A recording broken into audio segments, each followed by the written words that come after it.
Hello and welcome again to SatNav Systems video.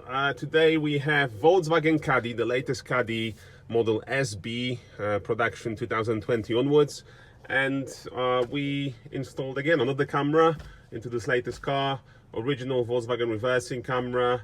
So I'll show you operation, but before that let's go and I'll show you the installed camera at the back. So going here. There you go. So the camera is installed here. It's in the grip.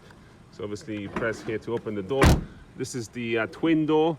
It's not tailgate, although the cameras are also available for the tailgate cars, for the tailgate to open up. So that's how it looks. And now let me show you the operation. So here we go. If I select the reverse gear, that's when it comes up.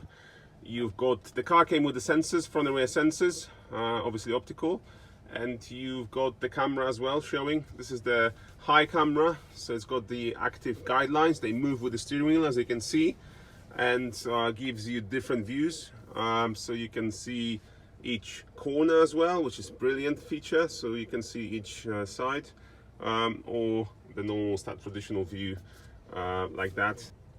As always, this comes fully installed to the factory specification, including 3 years warranty. If you want to check your car compatibility, just get in touch with us. Go to our website, satnavsystems.com/contact us, and fill in the inquiry form. It's got all the information that you just need, all the information that we need. It asks you for, so you don't have to look for it. Just fill it in. Otherwise, if you want, you can send us an email directly, info@satnavsystems.com. We'll check the compatibility, confirm the prices and availability for you, and we'll be happy to assist you. Thank you.